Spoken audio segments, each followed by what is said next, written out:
Colombian authorities have confirmed the release of 6 detainees by the National Liberation Army, or the ELN. The leftist group has said they were holding soldiers as part of the group's effort to restart peace talks with the new government. This comes a week after the ELN freed 3 other soldiers. The government of right-wing President Iván Duque has said the group must free 19 detained people before it will resume dialogue. The last round of the talks were held in Cuba in early August. And a group of Colombian senators have visited former FARC combatants who are working to re-enter society. Despite their efforts, the former combatants have not received much of what was promised by the government. Pablo Catatumbo, member of the Peace Commission, stated that the visit to Mira Vale revealed the lack of actions by the government despite the support received from the UN and countries like Norway. The state can't pass the responsibility to other nations. It is the government's responsibility to apply what they promise. The senator of the FARC party said that the lands agreed upon in the peace treaties must not serve as confinement spaces and asked for an end to the lies about alleged disagreements between FARC high officials. Iván hasn't quit the party nor the peace process. In fact, his letter was another sign of his compromise. These are just lies being spread by enemies of the peace process. Other senators stated that the former combatants are committed to this project and highlighted the progress that has already been made. This project is working, despite the government's lack of action towards peace. The productive projects developed here are really important for the whole region. Senator Ivan Cepeda said that the state abandonment is just one of the main concerns for former FARC combatants and communities. The state has not fulfilled its promises of social and economic reincorporation, of solving the judicial limbo of former combatants, who are very worried about how they will be treated by the Special Jurisdiction for Peace, and also feel insecure in the area after witnessing military operations there. The Peace Commission will present a report to Congress regarding guarantees and security for former combatants. They will ask the government to enforce the peace agreements and to include productive projects for former combatants in the general national budget. 86 Venezuelan migrants are on their way home from Argentina. They are the latest of almost 3,000 Venezuelans who have been repatriated under the Return to the Homeland program. Many have criticized the poor living conditions and exploitation they faced while abroad. Here I have worked since 8:30 in the morning until 10:30 in the evening.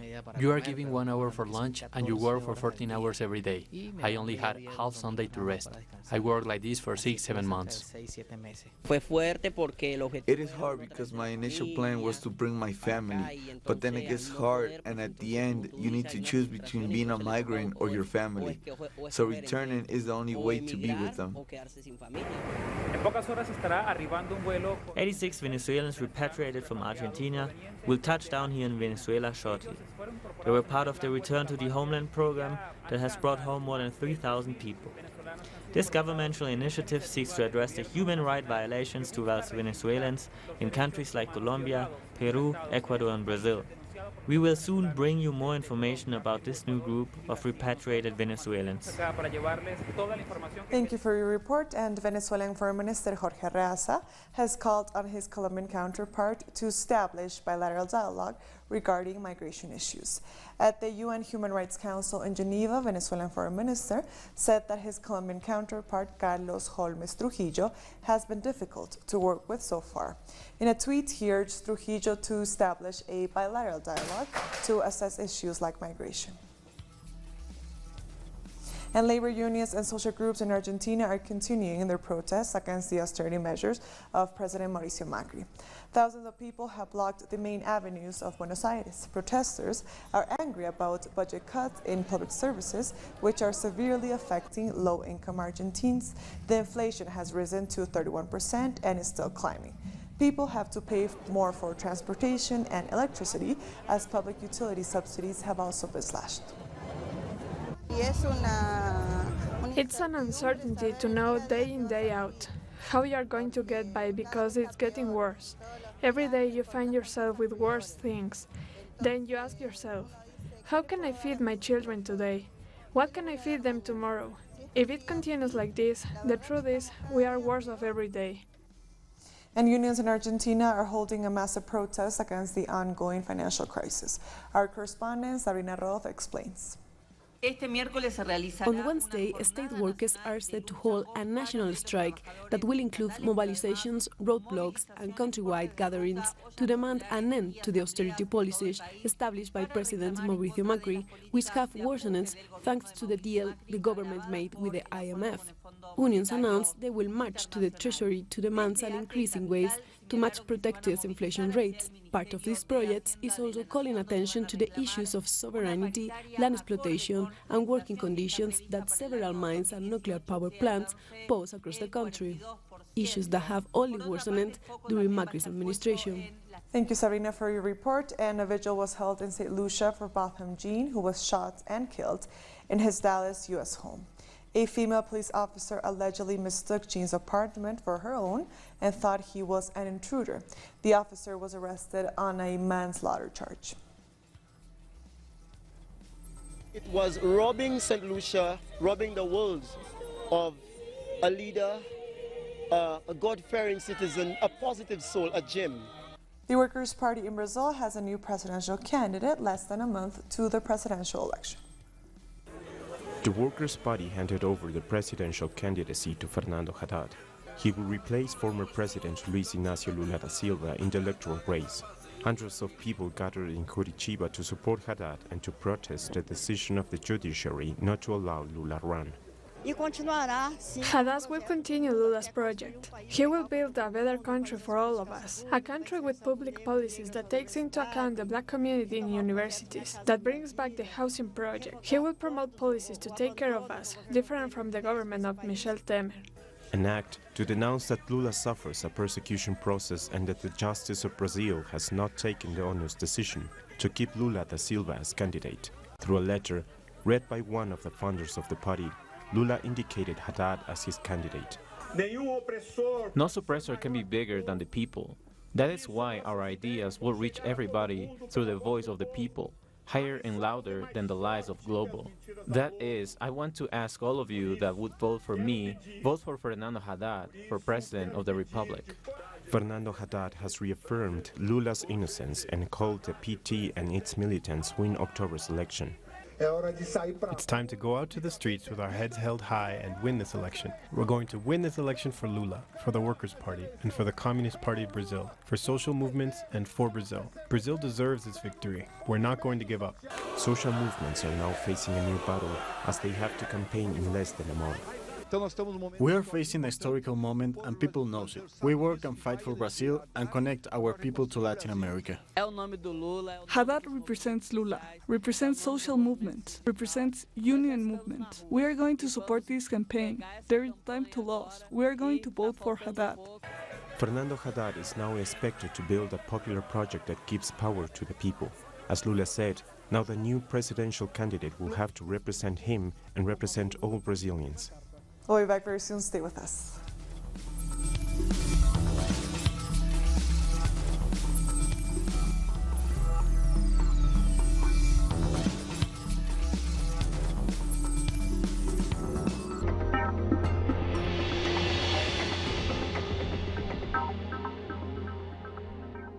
We are always there tracking the news.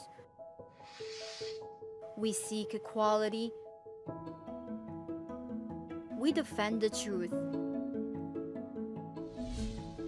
It's a hard job, but we are not alone. We count on a new ally.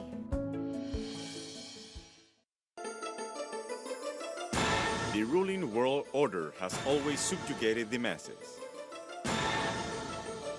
But who are the actors behind every move?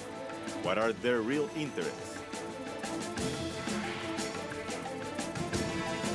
We analyze every move on Critical Move. Weekdays, only on Telesur.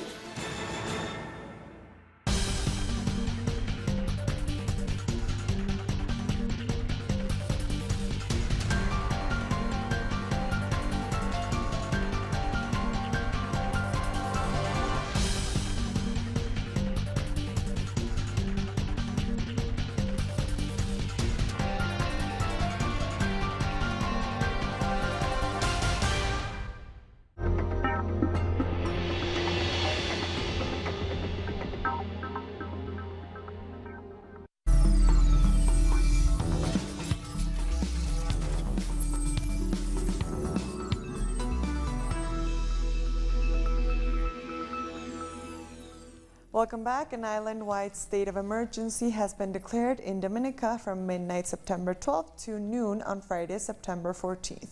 A curfew will be in effect for the duration. You don't necessarily take the decision to declare a state of emergency or curfew because you think that there may be some security risk to the country per se.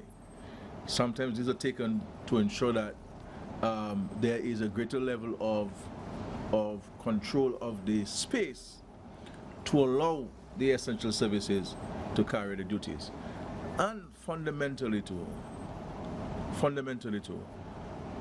protect people from themselves. Thousands of people from indigenous communities in Guatemala have taken to the streets. Demonstrators are protesting the decision of President Jimmy Morales to expel the International Commission Against Impunity from the country. They are saying this only protects pro-government forces and congressmen from the ruling party. 60 social movements have joined the protests.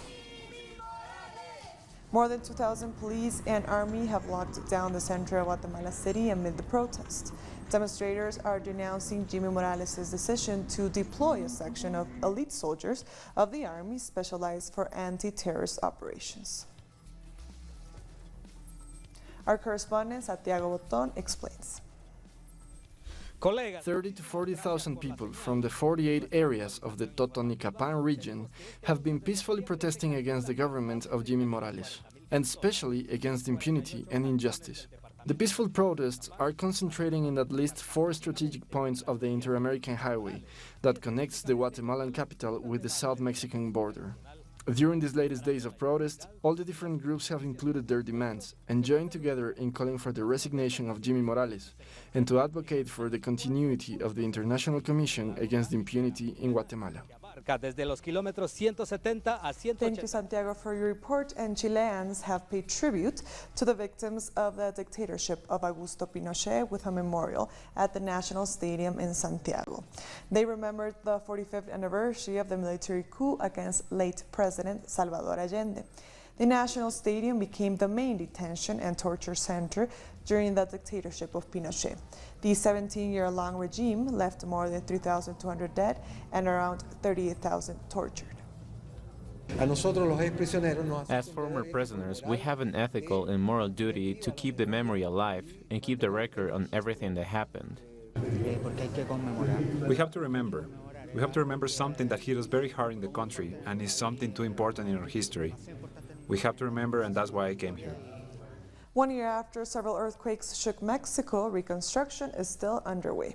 Non-governmental organizations say corruption was part of the reasons of the damages. It also withholds public funds from people in need. Our correspondent, Eduardo Martinez, has more. On September 19, 2017, the home of Cristina Leiva collapsed. A 7.1 magnitude earthquake destroyed everything their family had. 1 year later, they are living in an improvised home they built with wood. We don't have the same comfort. With the rain, everything gets wet, everything. We have to sleep in a very small place. East of the city, they learned that the land where their houses were built are at high risk. They still don't know whether there's a plan to relocate them or to improve their buildings. The help they have received is limited. Our house fell in the earthquake. I used to rent my house. With that, I could pay everything and support my daughter, but now she is the only one who works. A report published by the Mexicans Against Corruption and Impunity organization has gathered the stories of those who lost their lifelong belongings. We learned about several irregularities regarding on how our house was built. After a year of the earthquake, we still continue to struggle. The report also found a corruption network between authorities and construction companies. The earthquake left behind 369 people dead in the central and southern parts of the country. With the documents linked to each property, it has become evident that the government ignored neighbors' complaints regarding the use of land, buildings without permits, or buildings that were damaged in the 1985 earthquake. The investigation has also denounced that $140 million have been assigned to rebuilding the affected areas and that the victims are missing. It has been 20 years since 5 Cuban citizens were arrested by the United States for spying. The group, known as the Miami Five, was convicted with a life sentence, but human rights organizations campaigned for the case to be appealed. By 2014, all of them were freed after a prisoner exchange agreement was reached between Cuba and the U.S. Street vendors in Cuba are bringing back the century-old tradition of the pregón. The pregón is the art of singing humorous and rhyming ditties about their products. This tradition has made a comeback with sounds such as reggaeton and electronic music. Cuba's pregoneros are positive their ditties are helping them stand out. Trinidad and Tobago could finally be adopting the Caribbean Court of Justice as its final court of appeal. Even though the CCG's headquarters is based in Trinidad, the country has long avoided even debating its adoption. Prime Minister Dr. Keith Rowley says that will change next year. Transporters in the Haitian province of Santiago have announced protest. They are angry about the rise of the fuel prices. Carriers also want the authorities to change the hydrocarbon law. Haitian President Jovenel Moise congratulated tennis player Naomi Osaka for winning the U.S. Grand Slam. Via Twitter, Moise said Osaka's win is a tennis triumph for Haiti. Congratulations and thank you to our Naomi who made us so proud, he wrote. Osaka's father is Haitian. The young athlete has always embraced her Haitian origins. Since 2016, Honduras reported 266,000 orphan children. Out of them, 51,000 were orphans because of the death of the mother. This situation causes that these minors could be in social risk and they don't have any protection by government authorities. It's estimated that for each murdered mother, there are 3 orphan children. Most of them live with a family member who in many cases has no capacity to attend or assist them economically. So we see that these children are totally abandoned. This leaves grandparents and aunts in charge of them, even though they really can't take care of them. So this creates a whole bunch of problems. The testimony of these children, who have neither mother nor father, indicate how little by little they get to the streets. I sleep in the streets like garbage, as well as all the others that have been here with me. We eat out of garbage, whatever the police gives us. We watch cars and do whatever chore we can do here in the streets. The prosecutor's office says the institutions responsible for caring for these children do not have sufficient resources to give them proper protection. We would have to understand that this is a situation that should generate policies to increase the budgets of the governing institutions. In this case, currently the Direction of Childhood, Adolescence and Family does not have the appropriate budget to give satisfactory response. The Honduran childhood crisis is alarming. Violence and poverty create other social problems within orphanages. It is very serious because the access to schooling is low in Honduras. Still, almost half of the children do not go to school. It is serious because almost a fourth of infants is undernourished. This means that out of 100 children under 5 years old, 23 suffer malnutrition. According to the organization Quality of Life, in 12 years, over 15,000 minors became orphans because their mothers were murdered. We'll be back very soon. Stay with us.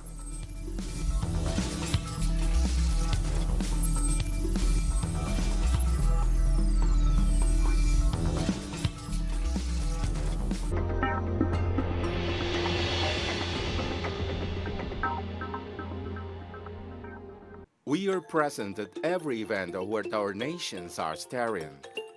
We believe in a new global vision, united in every broadcasting. We keep expanding our horizons and working on a closer and better communication. Now, in Grenada, Telesur, the new source from South America and the Caribbean.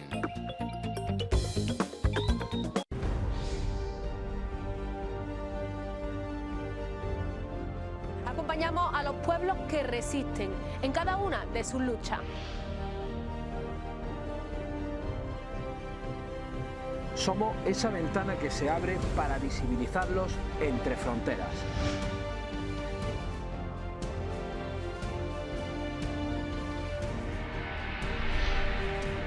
Thursdays, only on Telesur.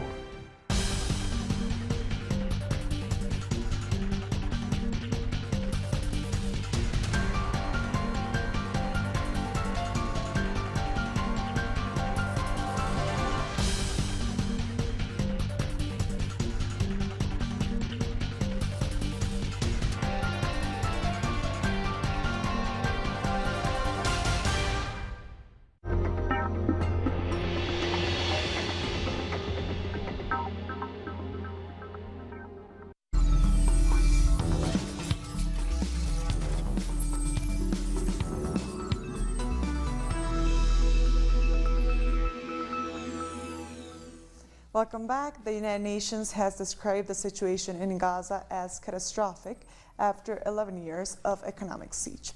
It also warns that Washington's decision to stop assistance to Palestinian refugees could create more misery. If we compare to developing countries, we realize that we are creating in Palestine, and particularly in Gaza, conditions similar to those in lesser developed countries. It's like what is happening in Somalia, where there is a lack of access to safe water. So, in a sense, we are economically isolating Gaza. This will prove extremely challenging to Palestine's development. It is the responsibility of Israel and the responsibility of the international community to promote development in the occupied Palestinian territory. It's actually called for by the international law.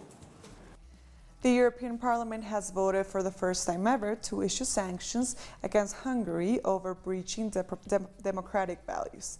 The vote was approved with more than two-thirds majority. The decision came after the EU Commission received a report citing allegations, including restriction of freedom of expression, press, and religion.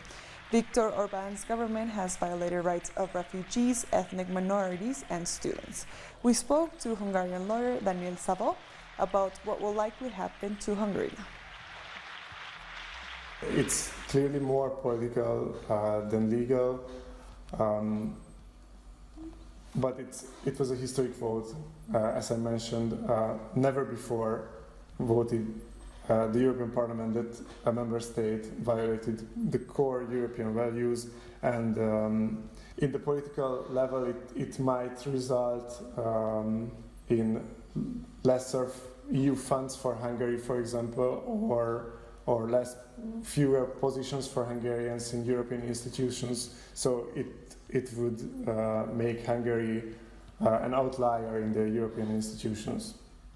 Public gatherings in Zimbabwe's capital, Harare, have been banned due to a cholera outbreak. The infectious disease has killed 21 people in the city. Health Minister Obadia Moyo says more than 3,000 people have been infected with cholera in this latest outbreak. The previous one in 2008 claimed 4,000 lives. South Sudan's president has signed a peace deal with a rebel leader. He signed an agreement with the SPLMIO rebel group, ending a 5-year civil war.